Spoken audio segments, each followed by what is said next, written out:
And some of the biggest names in rock got together to pay tribute to Cleveland's own 70s rock pop band, the Raspberries, fronted by the late Eric Carmen.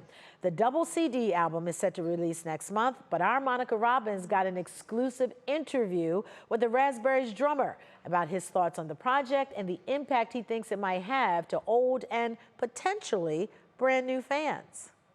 Here it is. Oh, wow. And it's like, it's a double CD and it contains every song we ever recorded on album, in studio, not live. And there's people on here, like I play it on 4 songs, with Lou Gramm, John Waite, the 2 sisters from the Bangles, and Ken did one. And it was fun to do it, and it's particularly fun to listen to somebody else's interpretation. Like Eric Singer from Kiss played drums on Ecstasy, and he sent me a video, and he goes, I hope I did it right and everything. And it's like there was no wrong, it was like it was fun to see how he did it. Rick Springfield did Go All the Way, which I was excited about, and he released it as a single. It's fun to listen to the different versions. I've listened to most of it so far. The Lemon Twigs, which I love, they did Let's Pretend. They knocked it out of the park. It's just so good. It is so good. There's a number of them that are just kind of blew me away, but some of them were really, really good. So John Waite did I Don't Know What I Want. I played drums on that. He just made it his own, and it's really cool how he did some of the the freeform stuff. It's really good. I'm really, really, really happy with it. What do you think Eric would have thought of all this? Well, Eric was aware of this.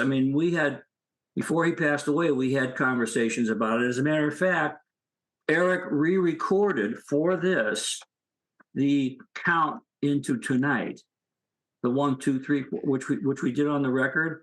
Well, the one you're hearing here is no play on words, the fresh version of that Eric did before he passed away.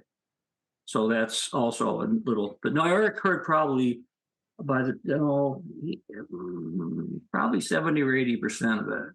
And was well aware of it. He had conversation with John Waite. Matter of fact, John Waite wanted him to sing harmony with him on there. He just couldn't pull him out of there to do it. I kept saying, you should do that, So no, he was aware and he was happy with it too. Do you find that this is something that is going to refresh, a lot of these Gen Zers and millennials into finding out who the Raspberries really were and, kind of reignite a new fan base? Yeah, I think anytime something like this happens, and this in particular, because this kind of solidifies, the people that we influenced, and we've talked about it. It's like when Raspberries broke up in the end, it was just another band. It wasn't. We didn't think of it as like this power pop thing that was going to happen. But as time went on and we became aware of that, and we see more and more things, this is another one of those. Word am I looking for? I think it's vindication. Yeah, that's the word. Yes, or one. Yeah, that's what it really does. And every time we get that, I think maybe we might get a little bit closer to the Rock Hall, a little bit, just a little bit. Because that's what it is. All these people. There's some major people here. So what would it do to you if this, tribute album starts taking off and starts breaking records? Amazed, sort of, not so much because of other things that have happened, like Guardians, As a matter of fact, Go All the Way was in Almost Famous, But when it took off, it was pretty amazing. And I would say I would probably have the same reaction, if it did something. Like if Rick Springfield's single does really well, it's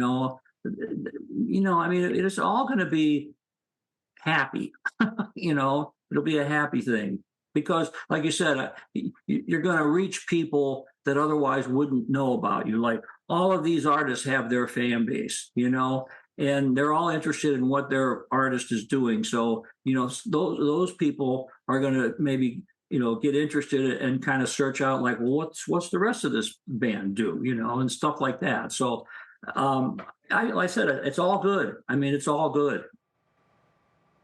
Well, the album releases September 12th and can be picked up at most major retailers.